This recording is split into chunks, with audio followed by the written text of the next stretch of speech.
Hi everyone, it's Ashley. Welcome back to my channel.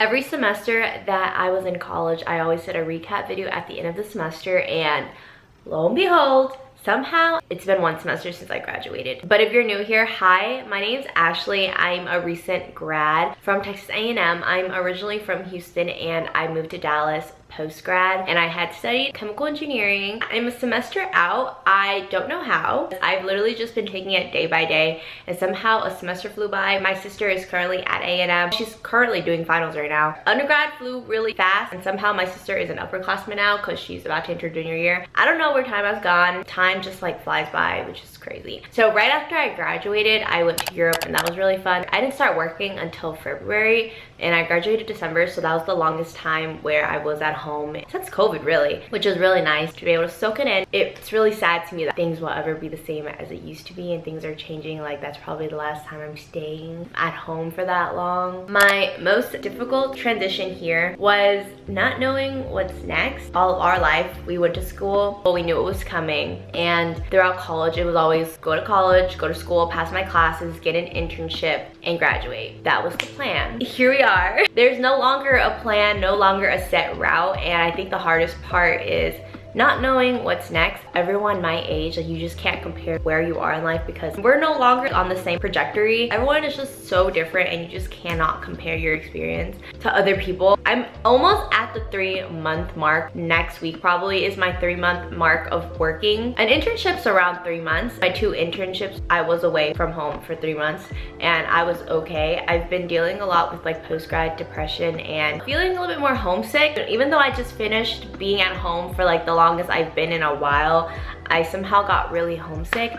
And I think it was because my summer internships, I know it was 3 months, 10 to 12 weeks. I'll work for that long, and then I'll be back to the life that I knew. I knew what was next, and now I'm at the 3-month mark. I feel like I'm like grieving college. Like, I miss it. I think it's like a comfort thing in the free time, really. When I was in college, I was like, I just want to go out. Like, I just want to be done. I don't want to study. I don't want to do anything loud. Like, work would just give me so much time because I'll work 9 to 5, shut off my brain at 5, and I have the rest of the night. And honestly, there's not enough time in the day to do everything. I didn't realize how much free time I had in college until now. I am in office 5 days a week, but it's nice having a structure. I don't know if it's just me, but I get off of work and next thing you know, it's like 9 p.m. and I gotta repeat. I wake up, I commute to work, I work, go to the gym, drive home, eat, get ready for bed, repeat. It's just a routine at this point, and there's like not much free time. In college, I could go to the gym whenever I want. I choose my sitting time. Even though I was studying a lot, but at least I got to choose like the time I got to work. With starting my 9 to 5 as an intern, I knew my place, you know, like I was down here and everyone else was like up here.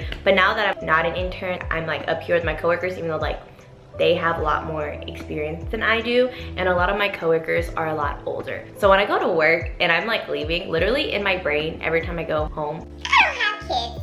I don't have to go this hard. I do have a lot of imposter syndrome. If you guys didn't know, I had a lot of imposter syndrome going into engineering. I didn't think that I was smart enough to get into my major because my major was pretty competitive. Somehow I got in. Then once I got into my major, I did my first Chem class, Chem 204. That did not go too well. Somehow passed. At that point, I was like, something is gonna get in my way. Something is going to cause me to switch to an easier major. I didn't think I was smart, and then I was surrounded by so many people. They just seemed so smart. They had their life together. They were getting these amazing grades.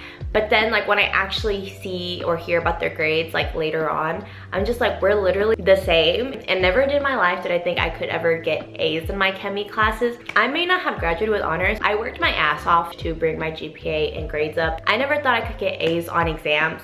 I didn't even think I could get A's in a class, much less get like 4.0 semesters multiple times. I didn't think that was possible. If I was to tell freshman year Ashley that, she would not have believed me. My imposter syndrome stopped being as bad just because I'm getting the grades. I belong here. I secured my internship. I'm doing okay. And my imposter syndrome came back starting my 9 to 5. Surprisingly enough, what I'm really appreciative was doing my safety certificate because my chemie classes only had like 1 or 2 safety classes, but wasn't really like too in depth. But doing my safety certificate, I'm so happy that I did because it really does help me with the workplace. Definitely think I gained a lot out of taking those classes. I'm scared to speak up and do anything at work because I'm like, I'm just a baby. Y'all know so much more than me. Whatever y'all have to say is probably so much better than what I have to say. But it's so nice though, because like my coworkers are so nice to me. My coworkers do a really good job. They don't treat me like anything less. They try to treat me like as their equals, which is really nice. Day by day, I'm starting to sprout a little bit more and grow as I'm more comfortable getting to know everyone. I'm starting to grow, becoming slightly more vocal as I like start getting more tasks. Also, like in my head, I just feel like I'm not doing enough. I'm doing what I have to do, obviously, like my assignments, stuff like that, but at the end of the day, I'm just like,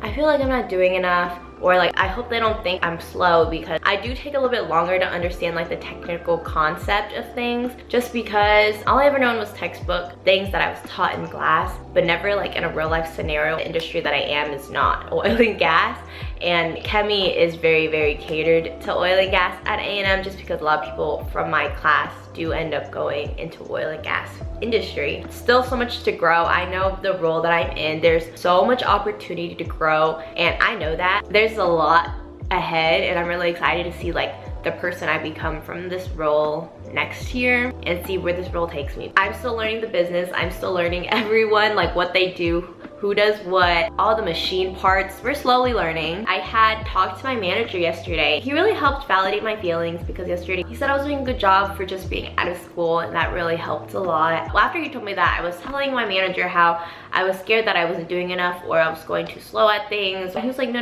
like you're doing really good for just recently coming out of college. So it's just been really nice how they've just been really pacing my growth. Enough about work. Personal life. I moved here not knowing anyone. I know a lot of you guys have said, you have Daniel. Besides Daniel, I literally know no one else. You guys are probably like, oh, like Daniel lives nearby. He does not live that close to me. So it's not like I can see him super often, and I need friends. I have no friends, and so I'm really trying to make an effort. When my coworkers have happy hours, I try to go to that. Next time I report to you guys, I will have friends, or like have made some type of friends.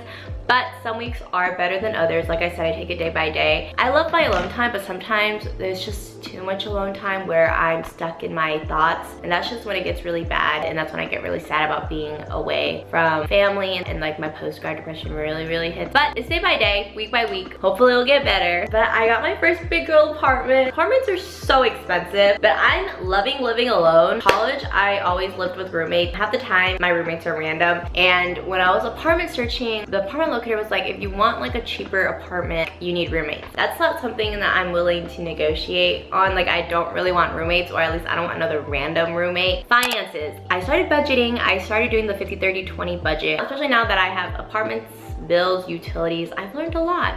Being an adult's expensive, guys. I didn't know all this because college apartments are more simpler than like these apartments. I didn't have a deposit. I didn't have to set up my electricity, and CSAT rent is significantly cheaper than here. So I started budgeting. I'm really trying to not let like lifestyle creep get to me just because I have the money. Like, I'm really trying to save. I opened up my Roth IRA finally, my 401k. I'm figuring that out. If you have a Roth, like let me know what ETFs y'all like to buy, because I'm still trying to figure that out. Big girl things. Being in my 20s, there's just so many responsibilities. Part of me is like, I just want to travel, live life, live, love, laugh, enjoy life, go travel, go do whatever, have fun being in my 20s.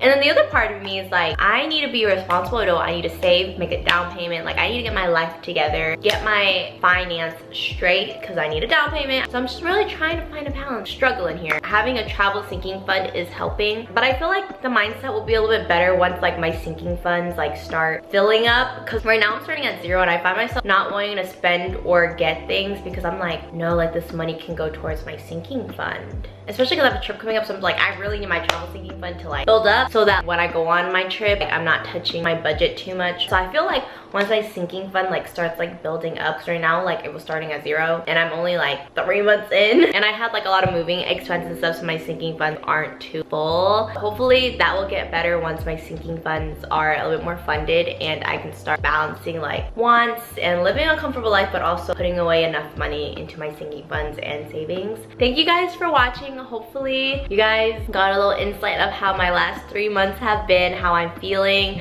and I've talked enough. I've talked your ears off. Thank you guys so much for watching. Please subscribe, follow me on my post-grad journey, and I'll talk to you guys in my next video.